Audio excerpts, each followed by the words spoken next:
So last it was seen in 1986.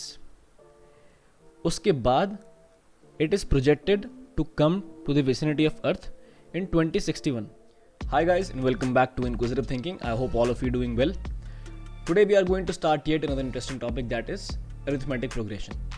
So before we start, if you are new to this channel and watching the video for the first time, make sure to check out the other content. हमने already 3 topics cover कर लिए हैं, that are polynomials, pair of linear equations in 2 variables and quadratic equations. So topic जो हम आज cover करने जा रहे हैं, first is what is a progression, second is some types of progressions, third is arithmetic progression and common difference, and fourth is nth term of an arithmetic progression. So prerequisites are the same. First is your writing material and second is please stay focused. If you are ready, then let us start. So our first topic is what is a progression. A list of items, usually numbers, in which each element is linked to other with a common rule. That is, elements have a common pattern of occurrence. So such a list is called a progression. A progression is also known as sequence. Items in a list are called terms, elements और members of that list. तो कई बार in terms को हम interchangeably use भी कर लेते हैं. For a better understanding let us look at some list of items and check whether their terms follow a common pattern of occurrence or not. So our first list is list of all odd integers between 10 and 20. So first odd integer 11, then 13, then 15, then 17, then 19. तो अगर आप देखोगे तो आपको 11 से 13 पे जाने के लिए उसमें 2 ऐड करना पड़ेगा. सिमिलरली आपको हर टर्म से अगली टर्म में जाने के लिए +2 ऐड करना पड़ेगा. तो अगर हम ये पैटर्न फॉलो करते हैं तो 19 के बाद क्या आएगा? ऑब्वियसली आपको 19 में 2 ऐड करना है, देन आपको 21 मिलता है. अगर हम सेकेंड लिस्ट देखते हैं, list of all numbers of form 3 raised to power n where n is an integer between 1 and 5, मतलब 1, 2, 3, 4 and 5. So first term or item or element or member of this list is 3 raised to power 1, then 3 raised to power 2, then 3 raised to power 3, 3 raised to power 4 and 3 raised to power 5. इनको मैं 3, 9, 27, 81, 243 लिख सकता हूँ. अब 3 से 9 में जाने के लिए मैंने 3 में 3 मल्टीप्लाई किया है तो मुझे 9 मिल गया. सिमिलरली 9 से 27 में जाने के लिए 3 मल्टीप्लाई करूँगा 9 में, 27 से 81 में जाने के लिए 3 मल्टीप्लाई करूँगा 27 में, एंड सो ऑन. अगर हम यही पैटर्न फॉलो करेंगे तो 243 के बाद क्या आएगा? आपको 243 में 3 मल्टीप्लाई करना है एंड देन आफ्टर दैट 729 मिलता है आपको. So first list was 11, 13, 15, 17 and 19. All of its terms were following a common pattern of occurrence, which is why we call it a progression. Similarly, जो हमारी सेकेंड लिस्ट थी उसके आप items देखो, उसके आप टर्म्स देखो, 3, 9, 27, 81 एंड 243. यहाँ भी सारे के सारे जो टर्म्स हैं, जो आइटम्स हैं, they were following a common pattern of occurrence. इसीलिए हम इस लिस्ट को प्रोग्रेशन कहते हैं. Now let us look at some types of progressions. So our next topic is some types of progressions. Some common types of progressions other than arithmetic progressions are: first is geometric progression, second is Fibonacci sequence progression, one of the same thing, and third is harmonic progressions.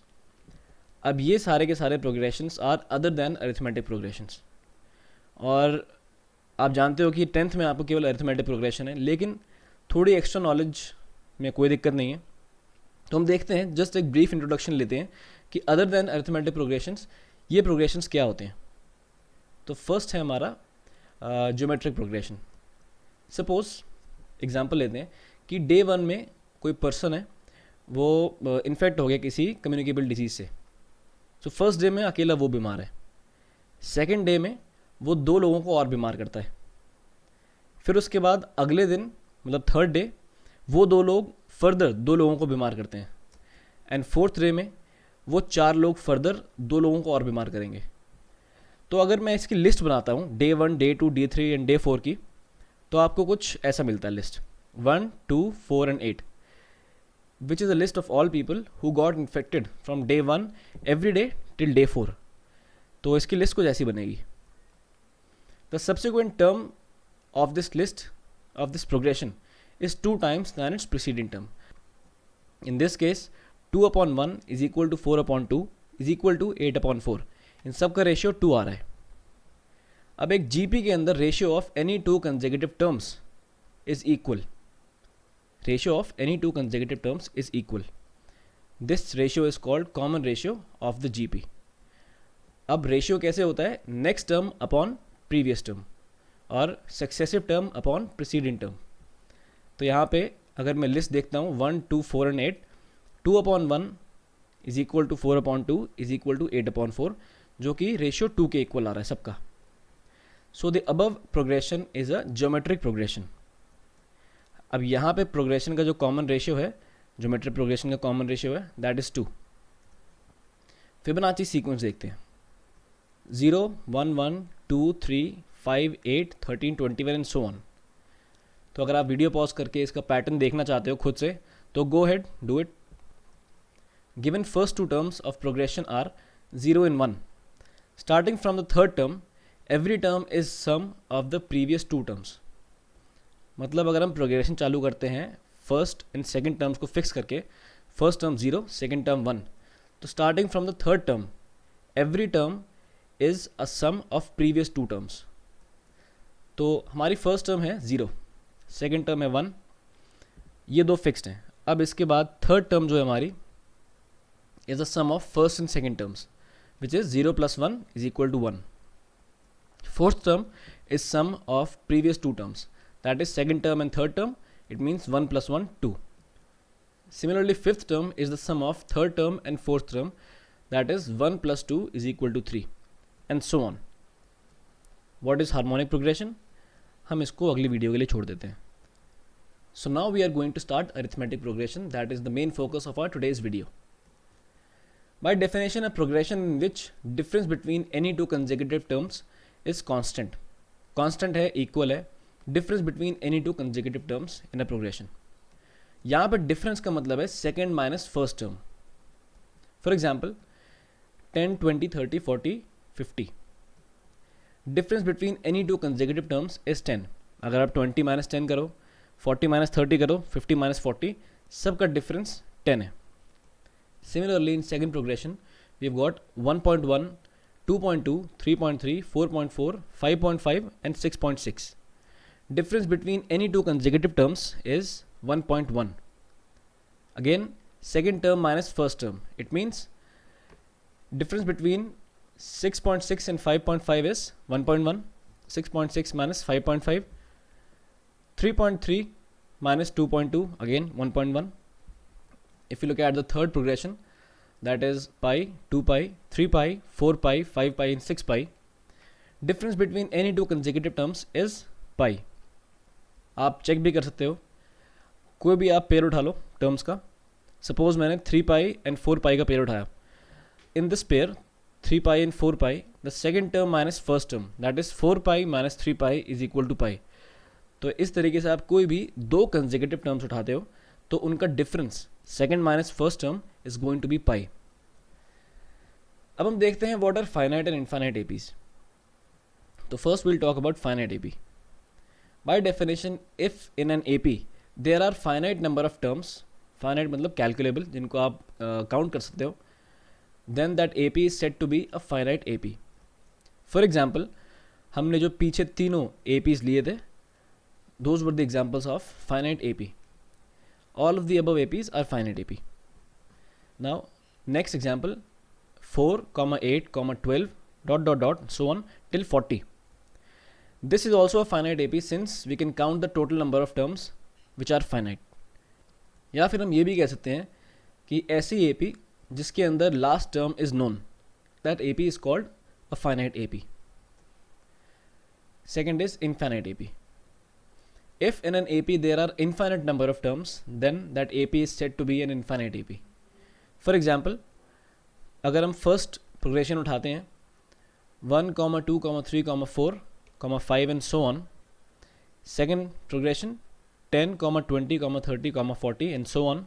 So the last term of the infinite AP cannot be determined. आप देखो first AP के अंदर first term तो हमको 1 पता है, common difference भी 1 है, but last term is not known. तो हम कहाँ तक काउंट करेंगे इस AP को? काउंट नहीं कर सकते हैं. That is why such an AP is called an infinite AP. तो यहाँ पे लास्ट में 3 डॉट्स लगे होते हैं, that shows that the AP is going for ever.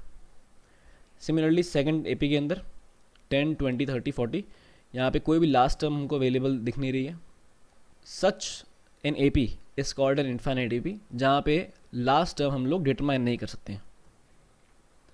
Our next topic is common difference of an AP. So general AP can be written as A1, A2, A3, A4, A5 and so on, an minus 1, an. Here A1 is the first term of the AP, A2 is second term of the AP, an is the nth term of an AP, and an minus 1 is n minus 1th term of AP. Common difference, that is denoted by small d, is difference between two consecutive terms, and by difference we mean second minus first term. So we'll write it as d is equal to A2 minus A1 or A3 minus A2 or A4 minus A3 or an minus 1. So common difference is going to be the same for all of these cases. Since it is an AP, difference between any two consecutive terms is constant. अब d can be negative, positive और even zero. तो हम 3 case पढ़ेंगे. सबसे पहले जिसमें d negative है, जिसमें d पॉजिटिव है, एंड जब d ज़ीरो है. If common difference of an AP is positive then the AP is said to be increasing. तो आप इस चीज़ को कहीं लिख लो. शॉर्ट नोट्स अगर आप साथ साथ बना रहे हो तो आप यहाँ पे लिख सकते हो कि common difference of an AP if positive है देन वो AP is said to be increasing. If d is greater than zero, it means positive, then A2 minus A1 is greater than 0. Next मैं A1 को right side of this inequality ले जाऊंगा, तो मुझे मिलेगा A2 is greater than A1. Similarly मुझे A3 greater than A2 मिलेगा, A4 greater than A3 मिलेगा, and AN greater than AN minus 1. It means every successive term will be greater than its preceding term. तो आप देख लो, अगर AP के अंदर हर successive term is greater than the preceding term, it means वो AP एक इंक्रीजिंग AP है, वो हमेशा बढ़ेगी. For example 150, 152, 154, 156, 158, 160 and so on is an increasing AP with common difference is equal to +2. Now अगर common difference of an AP is negative then AP is said to be decreasing. वही हम same तरीका follow करेंगे check करने के लिए. अगर d less than 0 है, it means negative, then A2 minus A1 is going to be less than 0. A1 को मैं शिफ्ट करूंगा right hand side of this inequality and मुझे मिलेगा A2 less than A1. Similarly A3 less than A2, A4 less than A3, AN less than AN minus 1. So every successive term will be lesser than its preceding term. For example, 99, 88, 77, 66, 55 is a decreasing AP with d is equal to -11. Now, last case, if common difference of an AP is 0, then AP is said to be constant AP. It means terms जो रहेंगी सारी same रहेंगी, constant रहेंगी, कुछ ना बढ़ेगा ना कम होगा. प्रूफ देखते हैं. d is equal to 0, then A2 minus A1 is equal to 0. A2 will be equal to A1. Similarly, सारे की सारी terms are going to be the same. So every term of such an AP will be equal. For example, 100, 100, 100, 100 is a constant AP with d is equal to 0. इससे पहले हम आगे बढ़ें, small information if you want to write it. अगर एक AP infinite है and common difference is positive, then the AP is going towards positive infinity. And अगर एक AP इन्फाइनाइट है, common difference is negative, then the AP is going to be decreasing AP and वो हमेशा reach करेगा negative infinity के towards, अगर आप number line पे उसको देखते हो तो. एंड ऑब्वियसली जो कांस्टेंट AP है वो कांस्टेंट रहेगा, उसके टर्म्स चेंज नहीं होंगे. Now calculate the common difference of an AP and tell whether they are increasing, decreasing और कांस्टेंट. तो यहाँ पे आपके लिए एक्सरसाइज है छोटी सी. Go ahead and pause the video.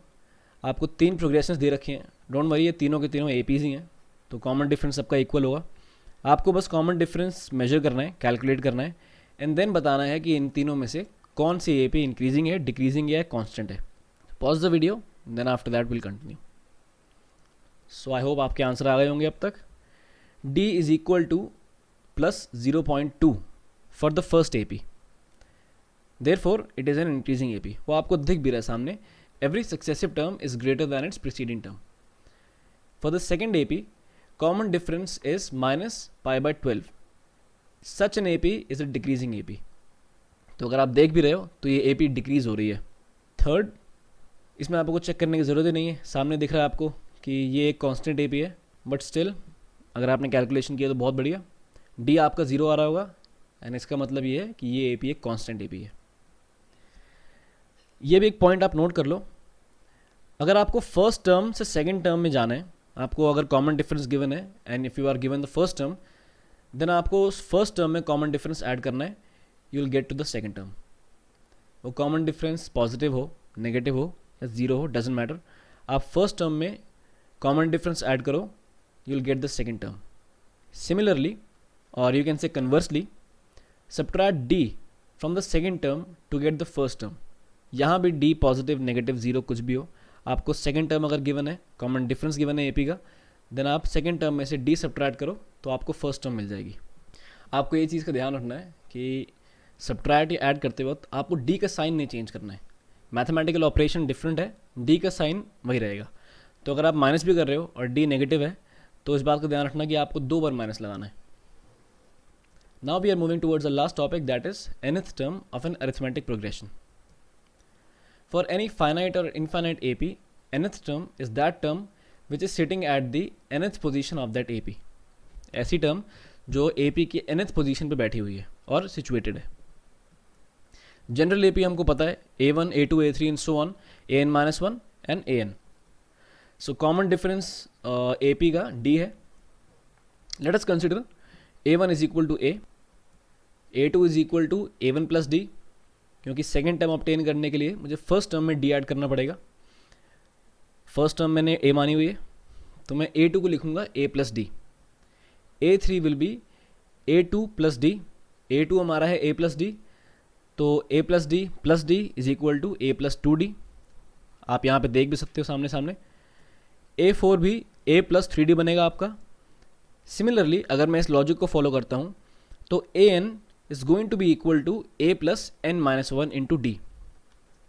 कैसे चेक करना है आप देखो, a4 is a plus 3d, तो जो यहाँ पे a का सब्सक्रिप्ट है 4, उसका -1 d का मल्टीपल है यहाँ पे, तो यहाँ पे n सब्सक्रिप्ट है a का, तो n-1 मल्टीपल है d का, एंड सेम लॉजिक फॉलो हो रहा है, तो हम an is equal to a plus n-1 into d लिखते हैं, which is actually formula for nth term of an A P, a plus n-1 into d. अब तक तो आपको याद हो भी गया होगा। Where an represents nth term of a given A P, a represents first term of that given AP, n represents position of a term in the given AP, and d represents common difference of the given AP. एक और चीज़ notice करने की है, अगर an is last term of the AP, it means अगर finite AP है and an is the last term of the AP, then n उस case में represent करेगा total number of terms in that given AP. Now हमारा first question है, find the total number of terms in the given AP 4, 8, 12 so on till 40. तो अगर आप खुद solve कर सकते हो, so go ahead, then after that unpause the video and will start solving the question together. So in this case we have a is equal to 4, first term हमारी 4 है, common difference हमारा 4 है, +4, 8 - 4, 12 - 8 so on. an that is the last term is 40, तो यहाँ पे हमें n निकालना है, total number of terms are needed to be, तो यहाँ पे हमको n निकालना है, टोटल नंबर ऑफ टर्म्स। हम फॉर्मूला यूज़ करेंगे, हम वैल्यूज पुट करेंगे, देन आफ्टर दैट n की वैल्यू हमको मिलेगी 10। So in this case n represents total number of terms in the given AP because of our choice of an which was actually the last term of the AP। तो मैंने पहले भी बताया था अभी कि an अगर लास्ट टर्म होगा AP का, देन उस केस में n दिखाता है उस AP के अंदर टोटल कितने टर्म्स हैं। Now second question, find the 7th term in the given AP। AP वही है, आपको इस बार 7th टर्म निकालनी है। सो सारा डेटा सेम रहेगा A एंड D का, एक्सेप्ट अब यहाँ पे हमको A7 निकालना है, 7th term of the AP निकालनी है, एंड हमको n दे रखा है 7, पोजीशन जो है टर्म की वो 7th पोजीशन है। तो हम फॉर्मूला सेम यूज़ करेंगे, वैल्यूज पुट करेंगे, तो हमको A7 मिलेगा 28, तो अगर आप इस APA को कंप्लीट भी कर लेते हो, सारे के सारे टर्म लिख लेते हो 10 के 10 टर्म्स, तो आपको दिखेगा 7th टर्म पे 7th पोजीशन पे 28 सिचुएटेड है. In this case n represents a specific position in the AP and we need to find the term sitting at that specific position. हमारा थर्ड क्वेश्चन है find which term of the given AP is -17. तो AP हमको given है 11, 7.5, 4 and so on. तो दिख रहा है यहाँ पे कि इन्फाइनाइट AP है. इवन दो सारे के सारे टर्म्स आर पॉजिटिव, येट हमको बोला गया कि -17 टर्म बताना कौन से पोजीशन पे है. तो आपको दिख रहा है कि ये एक डिक्रीजिंग AP है, तो ऑब्वियसली नंबर लाइन पे ये 0 को क्रॉस करके नेगेटिव रीजन में जाएगा towards negative infinity. So -17 possibly इस AP का टर्म हो सकता है. तो हम चेक करते हैं. A is equal to 11, first term 11 है. D is going to be a negative number, that is -3.5 since ये AP डिक्रीजिंग है. AN is -17. अब हमको पूछा है n की वैल्यू क्या है, विच टर्म. तो हम फॉर्मूला यूज़ करेंगे AN is equal to A plus n minus 1 into D. Then after that values put करेंगे, फिर n इज इक्वल टू हमारा आएगा 9. It means -17 is the 9th term of this given AP. In this case, n represents a specific position in the AP at which -17 is sitting or situated. अब एक interesting topic है. Generally we read an AP from left to right, but क्या हो अगर हमको कहा जाए right to left AP को रीड करो. सपोज हमको ये AP गिवन है 2, 6, 10 एंड सो ऑन टिल 38. तो इस टाइम हम लेफ़्ट टू राइट रीड कर रहे हैं. अभी जस्ट मैंने फर्स्ट टर्म 2 बोला, सेकंड टर्म 6, तो मैं AP को लेफ़्ट टू राइट रीड कर रहा हूँ. In this case left to right read करते हुए मुझे हर टर्म से अगली टर्म में पहुँचने के लिए उसमें 4 को ऐड करना पड़ेगा, +4, जो कि कॉमन डिफरेंस है इस AP का if we are reading it from left to right. तो 2 से 6 पे जाने के लिए मुझे +4 ऐड करना पड़ेगा. सिमिलरली 22 से 26 में जाने के लिए +4, 34 टू 38 +4. तो यहाँ पे in this sense A is equal to 2 and D is equal to +4. But अब मैं AP को राइट टू लेफ्ट रीड करूँगा, तो अब arrow is pointing towards left from right. तो 38 से 34 में आने के लिए मुझे उसमें -4 ऐड करना पड़ेगा. सिमिलरली 22 से 18 में जाने के लिए मुझे उसमें -4 ऐड करना पड़ेगा, या फिर 6 से 2 में जाने के लिए भी मुझे उसमें -4 ऐड करना पड़ेगा. तो यहाँ पे अगर मैं AP right to left read कर रहा हूँ, तो first term is going to be 38 and D is going to be -4. तो एक छोटा सा कंक्लूजन आप देखो सामने. If 22 is the 6th term from left, then it is 5th term from the right. तो अगर आप लेफ्ट से देखते हो तो 22 is the 6th term, 1, 2, 3, 4, 5 and 6. अगर आप राइट टू लेफ्ट देखते हो AP को, तो 22 is going to be the 5th term. तो टर्म्स देखो चेंज नहीं हुई है, AP हमारी सेम है, बट देखने का सेंस चेंज हो गया. तो उसकी वजह से हमारी first term and common difference भी चेंज हो गया है. इस वजह से अब डिफरेंट पोजीशन पे may be not necessarily, different position पे मे बी हमको अब डिफरेंट टर्म्स में, अगर मैं लेफ्ट से देखता हूँ या राइट से देखता हूँ. तो अब देखते हैं हेलिस कॉमेट क्या है. आप लोगों ने पढ़ा भी होगा. It is a periodic comet that returns to the vicinity of earth almost every 75 years. Last it was here in 1986. तो जो ये फोटो है हेलिस कॉमेट की, that is an actual photo taken in 1986. So according to the given information we can रफली get an idea about when in past it had returned to the Earth's vicinity and even some approximation about the future visits. So last it was seen in 1986. उसके बाद it is projected to come to the vicinity of Earth in 2061, जिसके बीच में roughly जो difference है that is 75. Similarly ये भी कह सकता हूँ कि 1986 से पहले अगर मैं ये लॉजिक फॉलो करता हूँ, तो 1986 से पहले ये ज़रूर 1911 में आया होगा. कैसे? -75 ऐड कर दिया मैंने 1986 में. 1911 से पहले भी ये 1836 में आया होगा. लॉजिक मैंने वही फॉलो किया है. 75 सब्ट्रैक्ट कर दिया या -75 ऐड कर दिया 1911 में. तो अगर मैं यही लॉजिक फॉलो करता हूँ तो 2061 के बाद it is projected to come to the vicinity of earth in 2136. Again 2061 में मैंने 75 ऐड कर दिया. तो अगर आप देखो ये डायमंड शेप्ड के अंदर जो भी हमारे डिजिट्स हैं, ईयर्स हैं बेसिकली, ये एक एपी फॉलो कर रहे हैं। अगर आप लेफ़्ट टू राइट देखते हो तो कॉमन डिफरेंस पॉजिटिव है 75, एंड अगर आप राइट टू लेफ्ट देखते हो तो कॉमन डिफरेंस नेगेटिव है 75। नाउ ये क्वेश्चन है, ये क्वेश्चन आपके लिए है, तो मैं इसको सॉल्व करूँगा, सॉल्व करेंगे एक साथ, लेकिन आप अपना पेन एंड पेपर रेडी रखो। जैसे क्वेश्चन समझाऊंगा आप क्वेश्चन चालू कर देना, स्टार्ट कर देना। If this guy travels for 1000 metres starting from the first pole, how many light poles will he cross including the first pole. तो ये रोड है, कुछ लाइट पोल्स लगे हैं, हर लाइट पोल के बीच में 30 मीटर्स का डिफरेंस है, 30 मीटर का फासला है।